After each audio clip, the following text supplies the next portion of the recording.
Tatsache.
All right, I got him. Oh.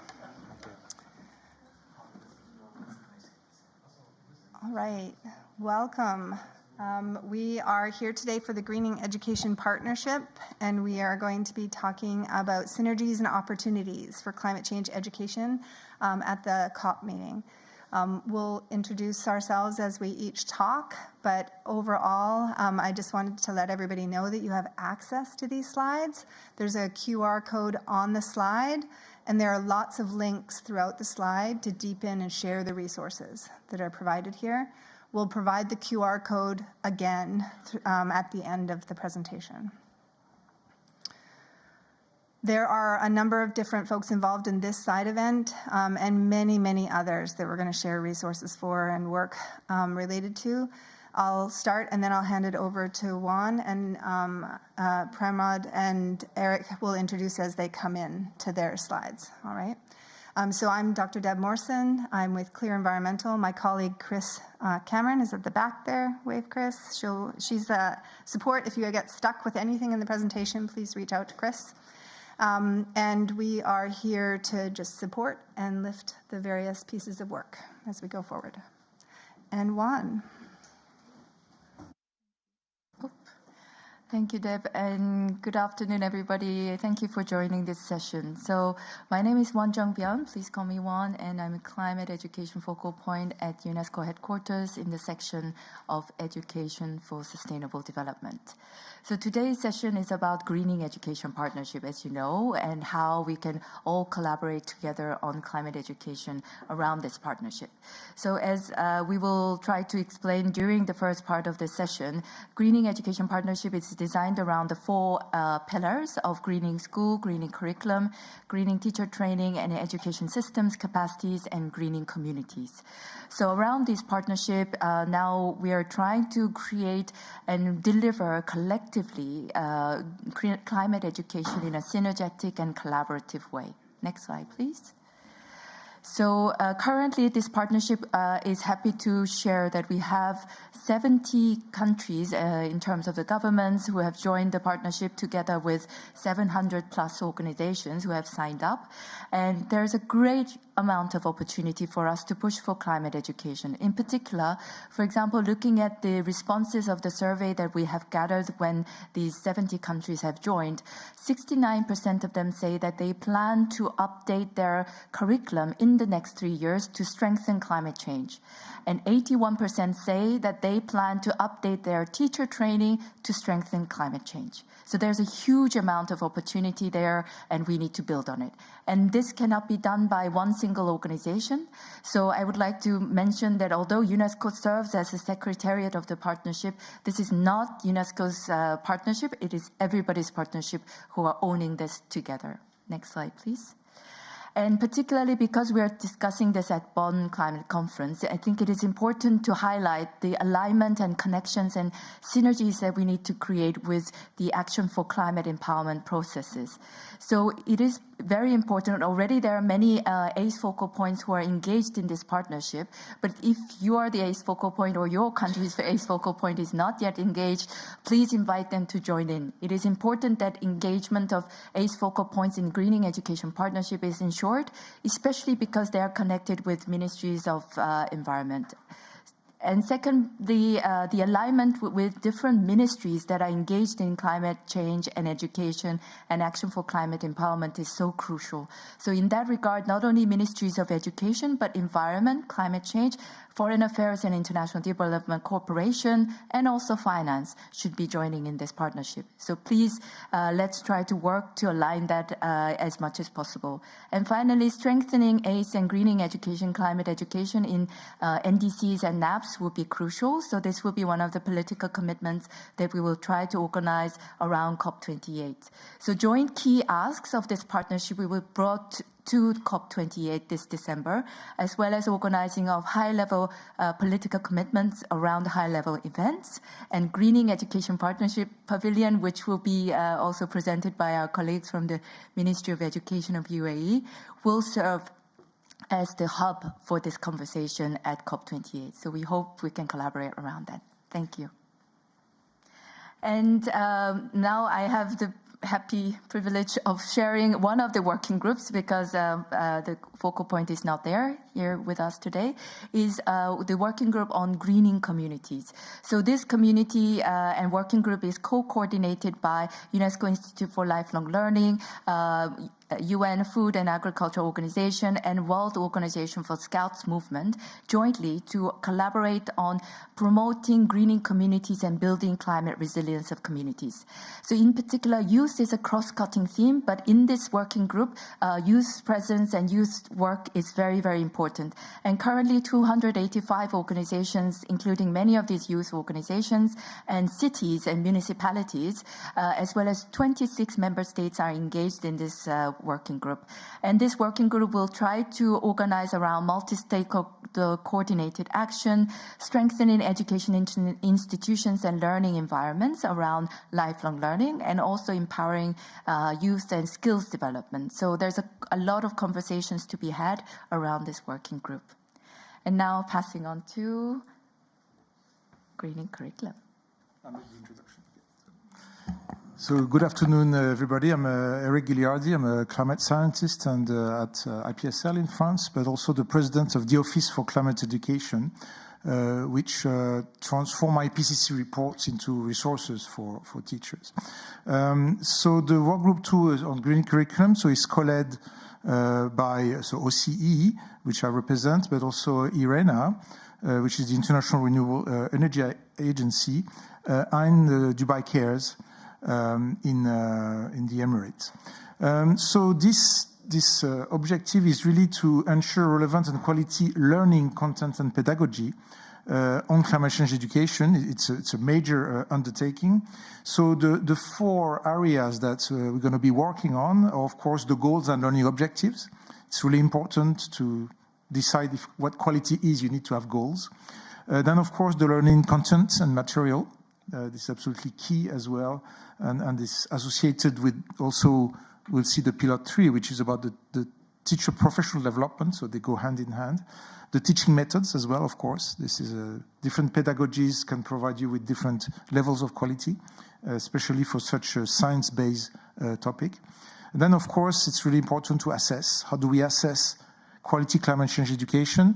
It's one thing to assess the knowledge. So you can do that with a multiple choice questionnaire, but assessing the soft skills, the lifelong skills, this is much harder, but as important as well.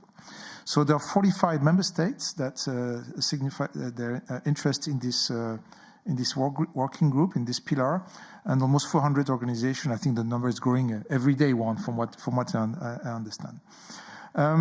So in terms of what we're going to do, and I'm going to detail that in a minute. So on the other slide, so the baseline review is important. What is there? Doing webinars. There's already a series of webinars led by the UNESCO group on this. Work on towards a work plan, and work also on what we call the greening curriculum guidelines, which is currently being scoped at the moment to try to provide that base common level of some principles, even though the local, of course, adaptation is absolutely key. So next. So the challenge is we just mentioned, learning contents and pedagogy. So the target in this is really wide. It's really teaching and learning practice for almost all levels. So pre-primary, primary, secondary, tertiary, but also the TVET, the vocational studies and technical studies that are so important on this for this topic.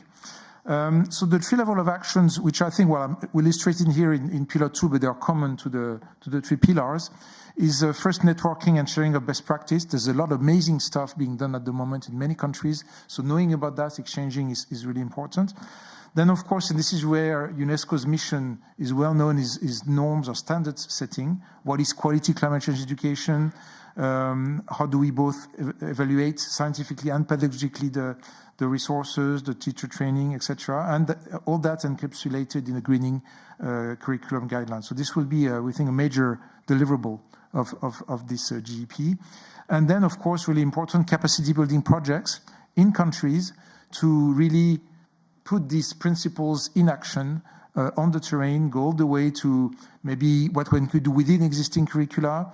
As one was saying, many countries want to change their curricula, which is both very exciting but also a bit daunting when you think of the huge amount of work it means, and working on this portfolio. So the ambition is to go from today's situation where about 45% of the countries have the word climate in their curricula to almost double that, so close to 100% in reaching that in the target of 2030. It's ambitious, but I think we can make it.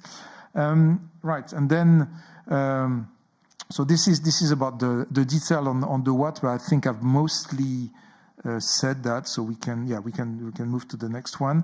And the how. So the baseline review is going to be really important to do kind of a gap analysis. There may be parts missing in what we're already doing in different countries, different organizations. Defining that context-based quality climate change education, as I said, is going to be really important. And also this idea of co-design, co-construction. There is not one size fits all. There are some principles that we can all share, but it needs to be really tailored to the countries and the educational systems. Of course, and really importantly, all this has to be evidence-based. both on the science we're using, of course, taking from IPCC or IPBS if we're doing biodiversity as well, but also on the pedagogy. There are many, the science of pedagogy is telling us many things that do work well, and we need really to draw on that. So we'll try to be as much as evidence-based as possible, and that capacity building in pilot project we just discussed. And I think that's it for me. Oh, no, sorry, yep. You're right. Three examples of resources. So those of course, the IPCC reports, the translation that is done at the OCE for teachers and teacher trainers. You can go on the next one. Then, of course, the SDGs, which provide an amazing background to many teaching and learning materials that we all share worldwide. Next, please. And then the Smithsonian learning resources. So many countries have worked a long time in this area and have amazing resources we can all draw on. So just a few examples to see where we're not starting from scratch, but I think this GEP is really an opportunity to pull all our energy together in the same direction.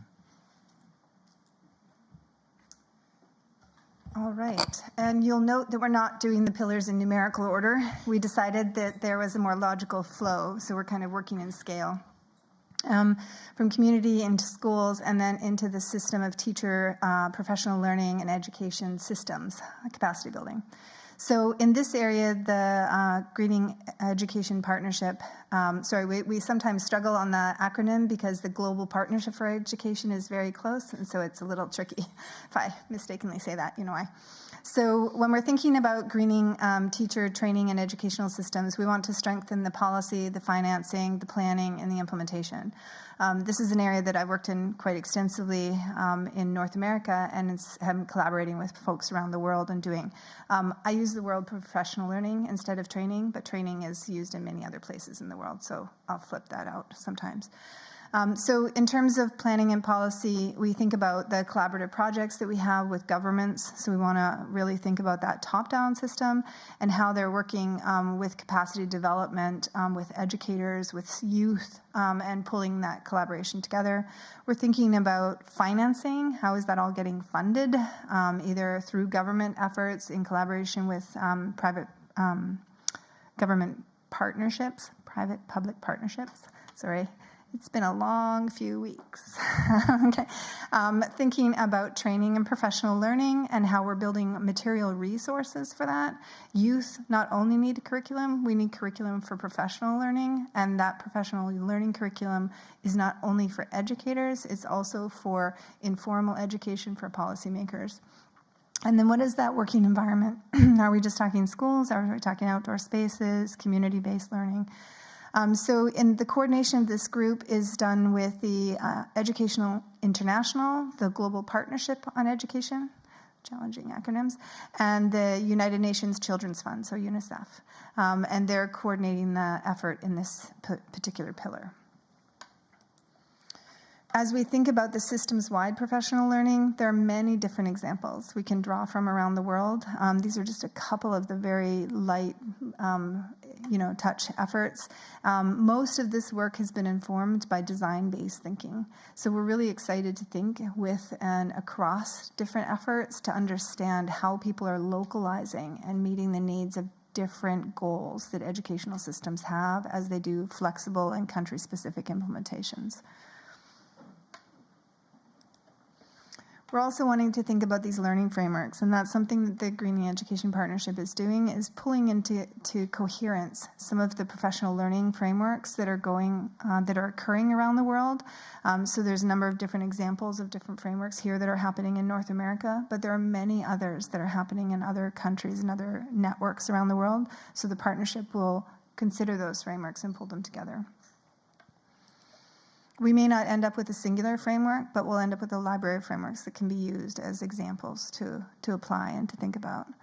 We'll also have teaching and learning resources, and these are a little bit different than what Eric was talking about because they're not necessarily for curriculum, they're for educators to learn and build their own knowledge.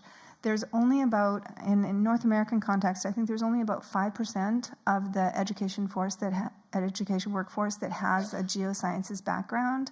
And when we're asking people to teach and learn climate change or sustainability, that's an enormous professional learning lift we're talking about.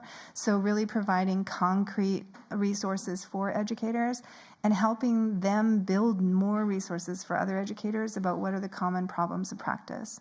So one of the areas that I've been working in is around the STEM teaching tools, which are an example of that type of resource bank. All right, over to Pramod. So in terms of the pillar one, the reason it's coming at the end, because we believe and we are aware of the need of other pillars performing well to be able to convert as a school into a green school. And so it's pillar one, but ultimately it's a product of teacher training, curriculum development, and community involvement as a whole, which is societal norms to impact a school. And so it has to work in terms of teaching and learning. Infrastructure is important, but not just limited because to changing or retrofitting a school, but it's important that we look at it as an enabling and learning environment, how those resources could be there for teaching and learning. And engagement with communities is also an important aspect, because ultimately if the child is learning in a school but is not able to practice at home, and those things do not align well, then it creates more confusion than solutions as such. And then governance, ultimately, when we look at whole school approach, governance has to work on bringing together all the stakeholders within a school education system for this pillar. And so we are co-coordinating this now, and Aga Khan Foundation has joined FEE to coordinate and work on this pillar. There are already 48 member states signing up with 385 organizations around the world. Next, please. And FEE is basically a network-based organization working in 82 countries for the last 41 years, and we run a set of 5 programs. 3 work with young people and 2 with tourism sector. And this is a core area which we work as part of our own strategy in terms of environmental pollution, reducing global biodiversity, and empowering for climate action. Next, please.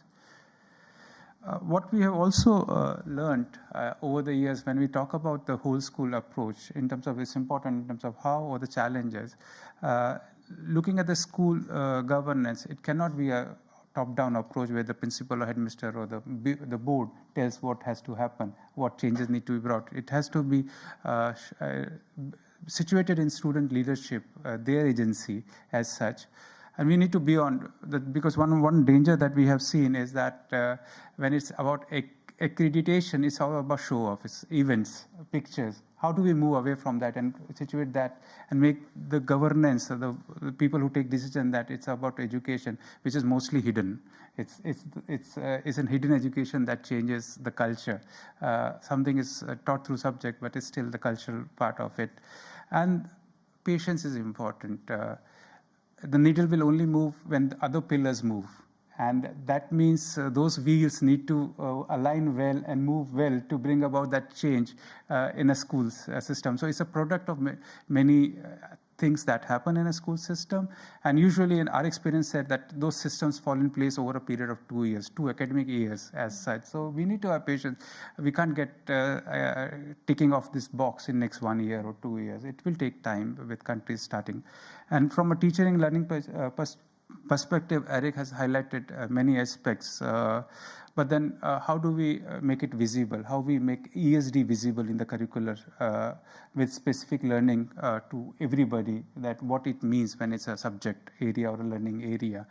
And then space for teachers to practices. Deb highlighted the need for professional development, continued professional development, and it is both pedagogy and subject. So it's changing many things within the mindset of a teacher and their willingness to change.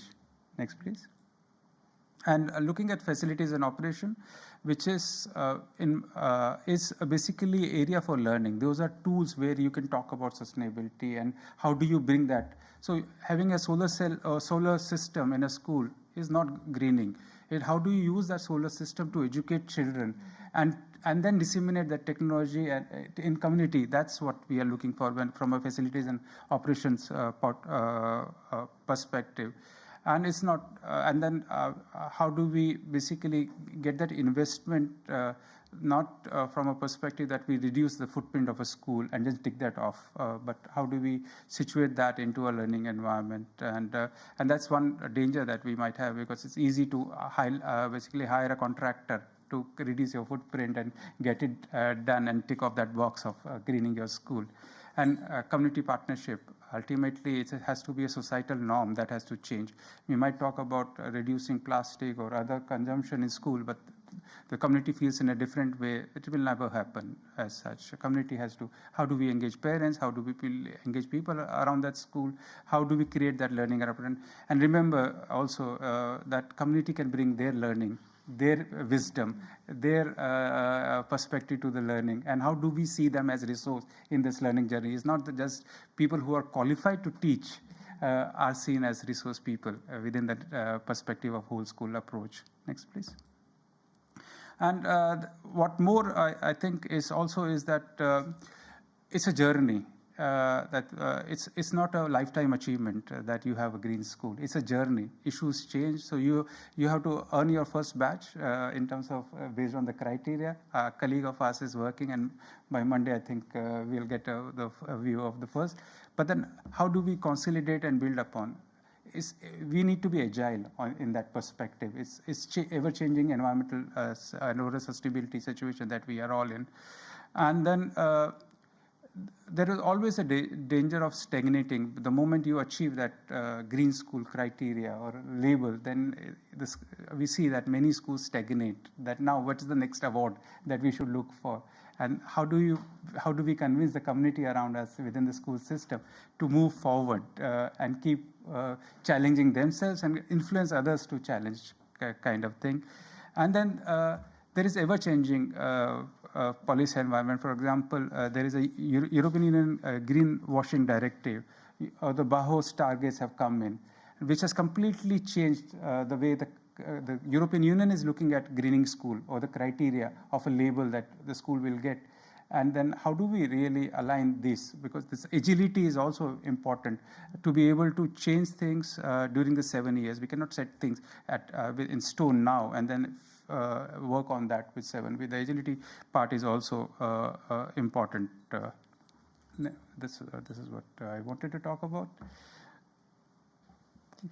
I think before we go into small groups, we're going to ask you to do some work in small groups here in a minute. And before we go into small group, I think it might be beneficial for us to take a moment and just go back through each of us and sort of name some of the connections we see. Because as we're talking about these different pillars, it's the weaving among the pillars, as you're naming, that is really important for the larger partnership and how we actually see schools as a way for that community and local change efforts. So maybe if anybody wants to add additional comments, you can start if you like. Oops. So although we do have these 4 pillars, obviously as Deb mentioned and both Pramod and Eric mentioned, they are all very much interconnected, and we cannot reach this goal without any single piece of the puzzle missing. So it's all about collaboration and synergies moving forward, and to do that it's not only through the synergies among different organizations, but through these different areas of work that they come together and complement each other as we move forward. So. Okay.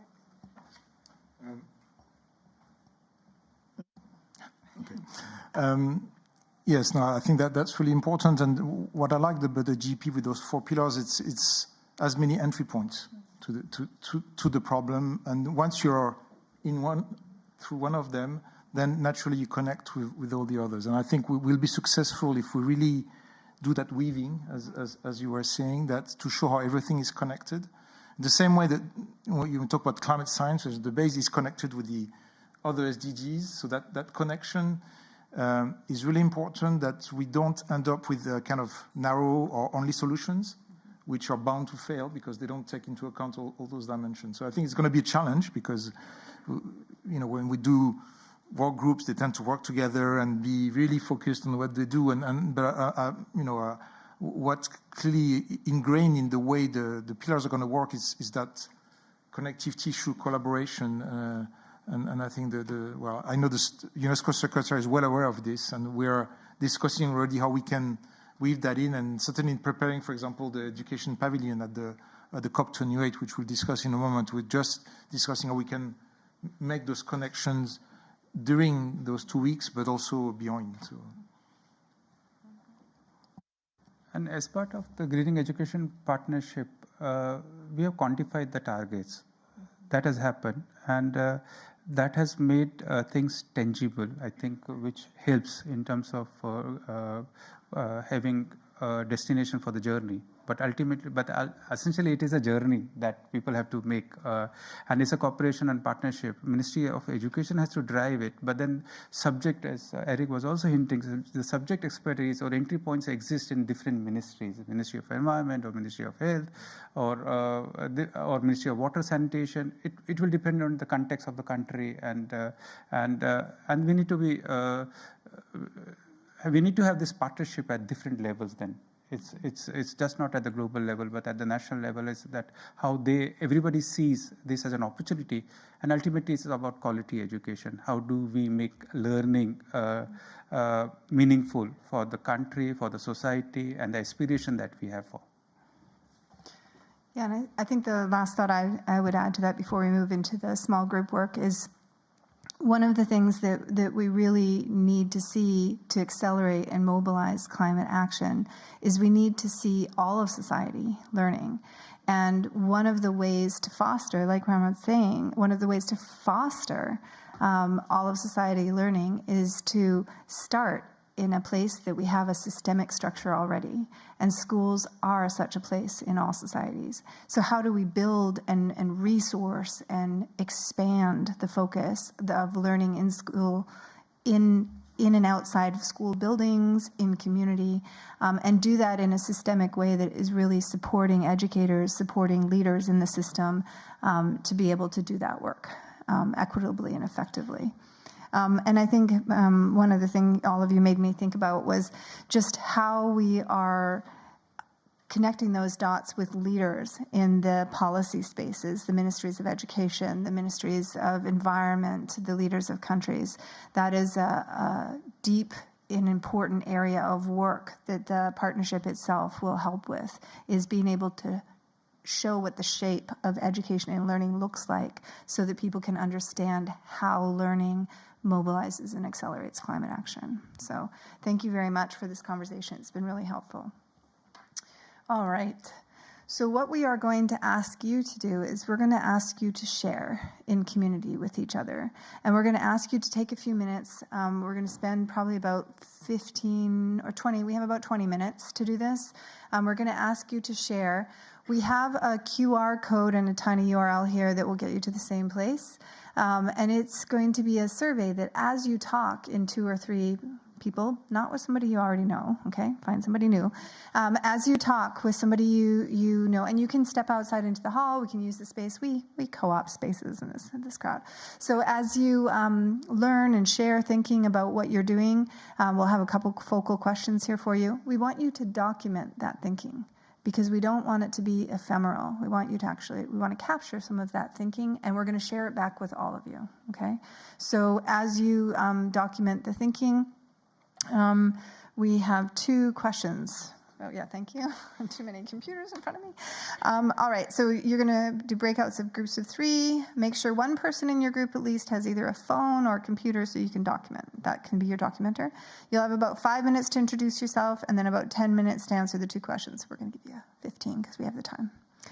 All right, these are the 2 questions that will appear in the survey. So if you end up outside, don't worry about it, because if you have the survey open, you can see the questions, okay? How does education help you foster solutions around issues of climate change in your region? And what are best practices or resources that you want to share with others in the Greening Education Partnership? Just about said the global partnership. All right, so those are going to be your focal questions, okay? We're going to have a timer here. We need you back in here at 5:05.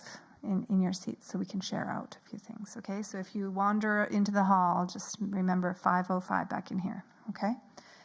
All right, find yourself a buddy that you have not talked to, all right? And everybody up here is also going to go find a buddy. So find a buddy you have not talked to and share your thinking. I'm going to...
Okay, so finish up that last comment.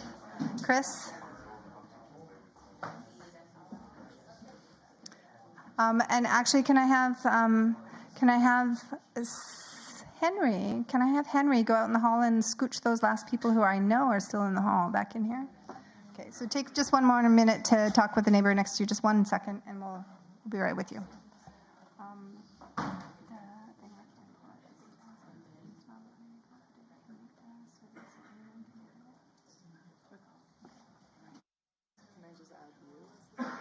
Yeah, except I'm not logged. Thanks. All right. We're going to wait for our wayward folks to come in here. As we wait for the people to come back in, maybe we'll have a couple share outs. I love that I asked you to talk again, and you are doing that. Satis, I'm going to pull you back here. No, it's okay. I like that I actually know most of your names in this room. So I can be that teacher who's like, all right, Asatis, you go first. What would you like to share from your group? I'm sharing? Yes. No, I'm never sharing. Yes, if we can have a walkie mic, that would be lovely. Thank you. I'm getting technical support from the back of the room. Hold on 1 second. They want you to have a mic. Yes or no? Do they want a walkie mic? Yeah. Okay. It has to do with the recording, I think. Okay. All right. So just a couple minutes of something you want to share from your group? Yeah, great. Yes. So,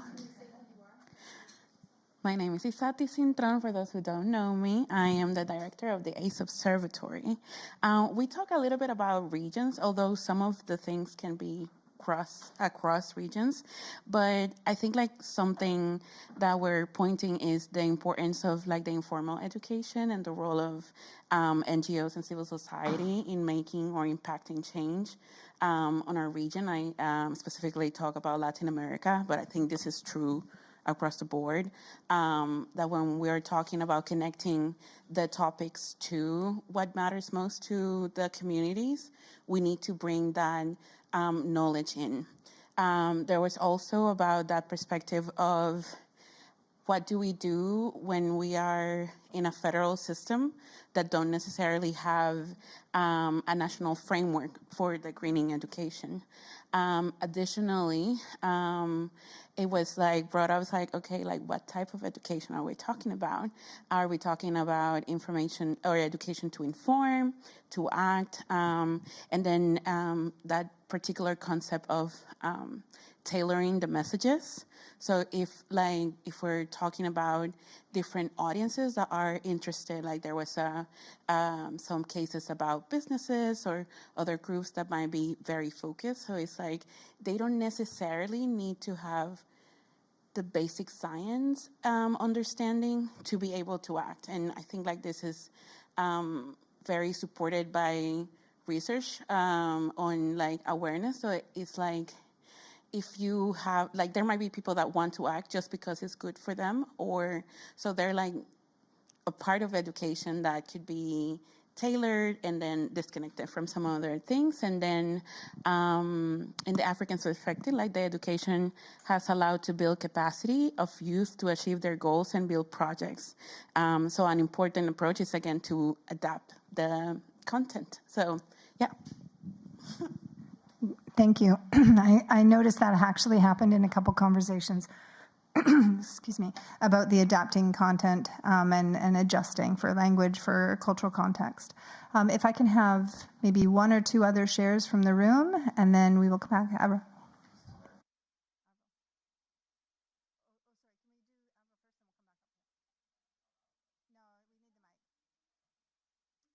Just so you know, in other contexts, this is a little learning design moment for you.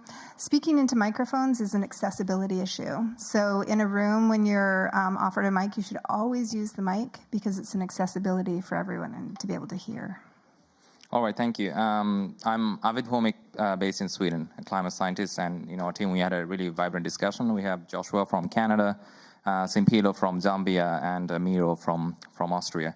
So regarding the first question, how education help you foster solutions? So we talked about several things, but the thing that came up, like, so education is the hub that leads to systemic innovation. So that came up in our discussion very strongly. And education also helps, particularly since we have a community-based focus. We identified that education actually helps to bridge the gaps in communities, also to empower them and raise awareness. And one of the things that came up in my research several years ago, there is a climate action sweet spot at communities comprising 10,000 people. Deb knows about it. And what we recently identified, though, that actually education is a great entry point to that climate action sweet spot. So if you want to hit that sweet spot, so get the maximum out of climate action through minimum effort, education is the tool that you can use, if you like, or a kind of entryway. Regarding the resources and practice, so Miro shared, he is basically leading an NGO that with the Digital Art for Climate Initiative, digital innovation and innovative approaches to climate solutions, and they're organizing a series of workshops between 13th and 18th of August in Austria. So you are all welcome to join. That'll be fun. And Joshua mentioned the indigenous people's knowledge. I think something we need to recognize in the education system as well. And I would like to quickly highlight a project that we started during COP27 called The Long Game. So trying exactly to do that. So how can we use education to create community transformation and can scale that up to create the ripple effect that we need? So thank you. Thank you. And as you're passing the mic up to the front here, I'll give a shout out to the Powers of 10 paper that Avril and Mark McCaffrey and who is the third one? Abby Ruskey. If we can move good, thanks. Had created, that's I think my second most cited paper, the one that I referenced. The first one is Tara Yoso's Community Cultural Wealth, how we actually all have things we contribute, which has actually been named here multiple times, and that builds our knowledge base. So if we can go over to you, and we'll have like 2 or 3 minutes, and then we'll wrap up here. So I'm JP. I'm based in Brazil, an organization called Alana, working on children's rights to climate action. Together with me was Mia from Climate Science, and also Fatma from the Ministry of Education, UAE. First point, we all mentioned a lot of the possibilities of working on the greening infrastructure in schools and how can that also cooperate to climate change. Specifically in Brazil, we're working on how does that join with the adaptation plans in the municipalities, but also in the national level now, as we are updating the NAP in Brazil. Also talking about the scientific part of it, how do we translate science? So that is one point that is important also in working education in the climate change, especially in these negotiations, especially if you're talking about the engagement part of it. So we're also discussing on how useful it could be to have, we can use the excuse to be a child-friendly explainer for COP, but actually I think we would all benefit from it, definitely. We also mentioned on the aspect of how talking about this territories as well. So connecting children to the territory, to the community, as to have the learnings from civic engagement and on climate change issues, having the context of each region, right? So that was mentioned quite well. And in regards to best practices, I think we would mention definitely regions and Fatma mentioned a lot about the schools and the municipalities they're working on to actually have green infrastructure in all of them, as also to have the context on how do you deal with different climates and different weathers and different contexts, and building on that also to learn from nature itself, as well as translating the science into the curriculum instead of trying to put one more agenda into the curriculum with environmental issues. Thank you. I love these kinds of conversations. These are the kind of conversations that the Greening Education Partnership is having. So we will put the last slide is actually how to join the partnership, and we encourage you all to do that. Just because Josh is in the room and I feel like a fellow Northerner, I know I see you, Josh. I feel like it's really, I want to give a shout out to the local communities and Indigenous Peoples Platform of the UN and the way that they have actually structured learning in regions and have been doing this for some time and understanding that local knowledge space and historical nature of knowledge. So thank you. All right, so that's kind of our question and sharing out space. I think I actually have a slide in here for what I was supposed to be be clicking to that. My question slide. But I would like to actually move to Fatima and Juan. Do you want to do an introduction, or if you go ahead? So I'm very happy to introduce Fatma Mahmoud Al-Hani from the Ministry of Education of UAE, who is working in a team focusing on how to highlight climate education at COP28. So this is a great opportunity, and Fatma, over to you. Thank you so much, Juan, and it's an honor to be here at UNESCO Greening Education Partnership event, along with a lot of our partners working with us in this. And I'm not gonna highlight a lot in the importance of educating, the importance of education in combating climate change.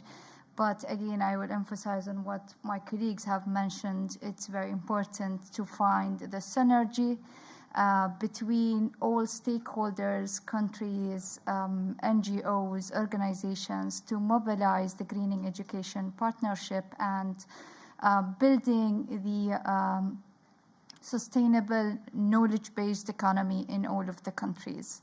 Again, as UAE committed to the Greening Education Partnership, and it was also seconded by His Highness Sheikh Abdullah bin Zayed Al Nahyan, our Minister of Foreign Affairs and Chairman of Education and Human Resource Council.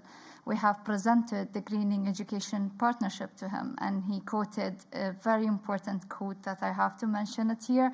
So that will give everyone, including UAE, the importance of just take an action and go and work hard toward it. So education plays a key role in achieving the initiative goal of realizing the radical change in the societies and culture and transforming the negative behaviors into positive ones. And the greening education will definitely help and create the sustainable future for our generation. So through this, we're working for our generation and make sure that they will live in a very safe and green place in future. And as our nation hosting COP28, there is a strong commitment to put education as forefront for climate change agenda, where it will definitely emphasize in Article 6, and again, as one of you mentioned, Paris Agreement and the climate, and it will endorse the climate action for climate empowerment. And definitely we're into this agenda. And again, this will lead to another conversation where Mr. Pramod mentioned that education is hidden most of the time. But again, the UAE is establishing, I'm here to announce, and what Juan said, the UAE is establishing the first ever education pavilion in the COP28 this year. And this place will be a physical place where a lot of meetings will happen across all different levels. And also it will be a platform for governments, for stakeholders, for ministries to come on and try to integrate the education into their systems and again into their NDCs and make it more visible for all countries. So we will all wait for you at COP28 at the Education Pavilion, and all of our plans and roles. It will be a good pitch to. Good start for there. So this is about us, and as a legacy of this, we want to implement and sustain education pavilion for all upcoming COPs by providing a sustainable model through our partnerships and looking at how to sustain this education pavilion and how to fund it in future COPs. So thank you everyone, and thank you for having us here. And looking forward to see you all in COP28. Thank you, Juan.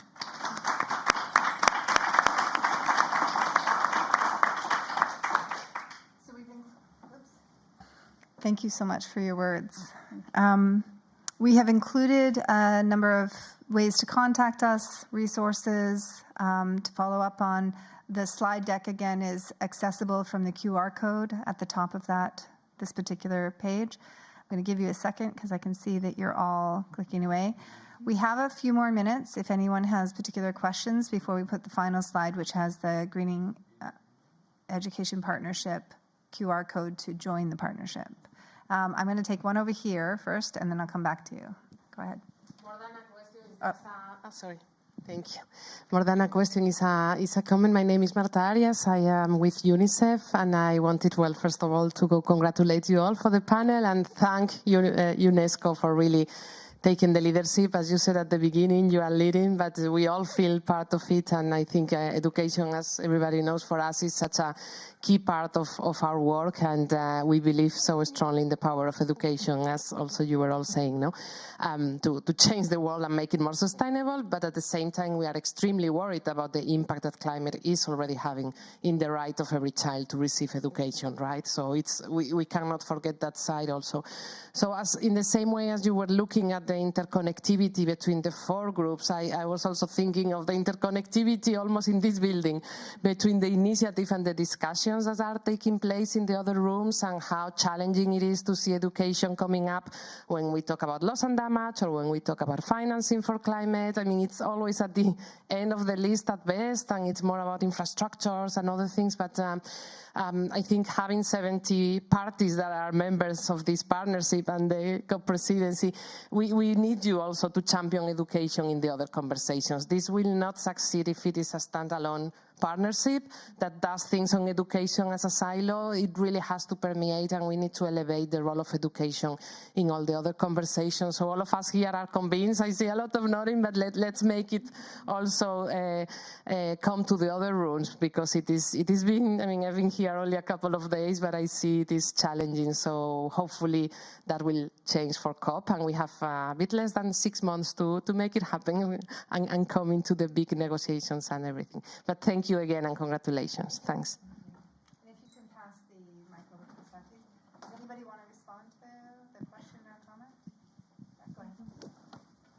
Yeah, thank you very much, Marta. And just to say that I think the power of partnership and bringing all these forces together is to be able to amplify our voice to the maximum. So to do that and to be able to be heard in other rooms outside of education, we need to work together. And in order to do that, in the Greening Education Partnership, all the members are now co-developing key messages, key asks that we want to bring to COP28 together. And along with these key messages and asks that has been circulated and will be continued to be circulated to be finalized, to the high-level events, we are trying to condense that into key political commitments that may come out of the political leaderships of these countries. So let's work together to have these voices heard and get it on the table in black and white at COP28. Thank you. And I think the other thing that I would add to that is, so myself, I'm a part of civil society. I'm an academic and activist, and really thinking about how we mobilize using social movement theory, using organizational change theory, how we actually mobilize that. Partnerships are amazing because people in different positionalities who can't necessarily advocate are partnered with people who can. Right? And so like that is the strength of being able to synthesize our shared think and then to use all of the different mechanisms that we have in the various arms of the partnership. So absolutely. Asatis. Hello. Thank you so much for that point. I think it's so important how we really enhance like coherence around this topic and all the elements of ACE. My question was a little bit about, like when we're talking about greening the curricula, how is climate justice being taken into consideration? I think like there was a lot of like the IPCC, which is great, but also the IPCC is bringing, especially in the AR6, a lot of climate justice, social justice, and the inequities. And I think like it would be great that that is also represented there. So just a thought about how, or like a question about how are you seeing that being maybe embedded into a module or, some like how-tos for teachers? And then in terms of the pedagogies, are we thinking about also teaching teachers about how do you do partnership with community? How do you do community-based projects? How do you do learner-centered pedagogies? And as well, I have a lot of thinking about this because in the ACE Observatory, we do have kind of like a framework that was co-developed. And I think it's very important to also bring voices of the communities as experts inside the schools. So how do you create a curricula and teachers that know how to bring those voices in so that people know how to mobilize to act, but also learn about other alternative ways of knowing. So that's very big question. Huge question. Let's do a couple quick responses to that. I see like 3 people jumping on it. So maybe if you want to start and then if you want to add anything. Okay.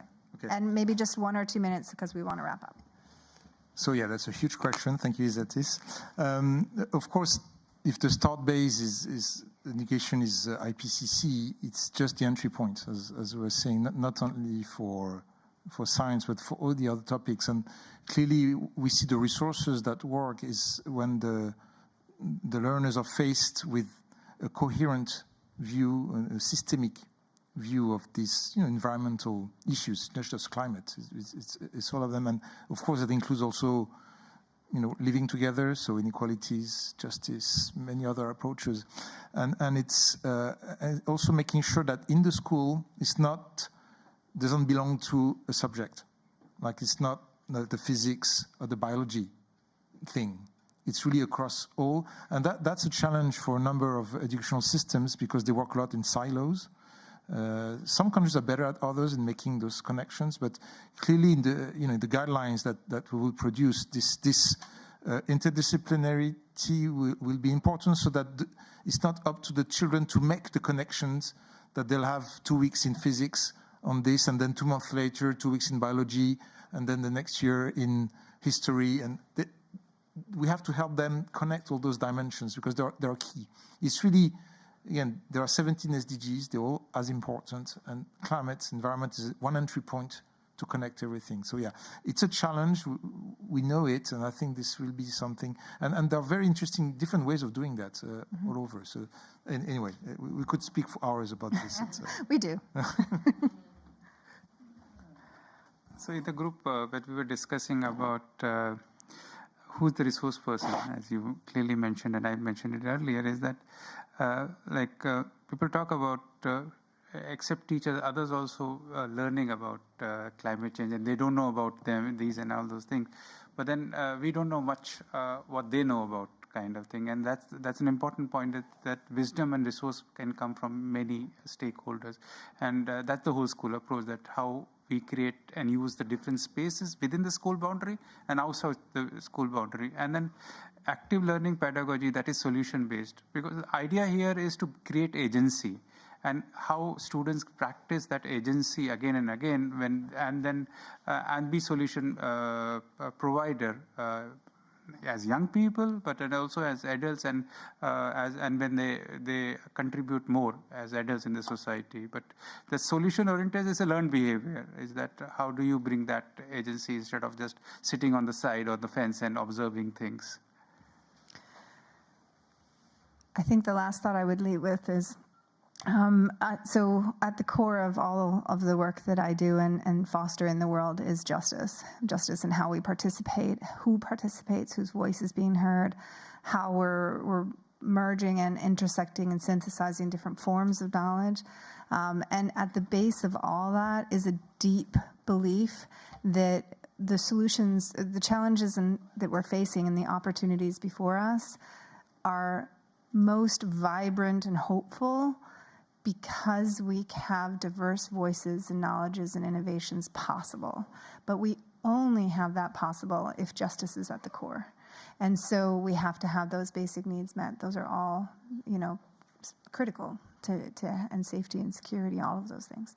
So, and I actually am very, very excited about the Greening Education Partnership because I feel that the diversity of partners and the increasing diversity as you join the partnership is really the way forward, and that we have to be careful about how we manage those partnerships so justice maintains in them, but that it is very critical to the work we have to do. Yeah, absolutely. And I say that as a scientist, as an educator, and as a justice scholar. So thank you all very much for being here today, and we look forward to learning and thinking with you in the partnership.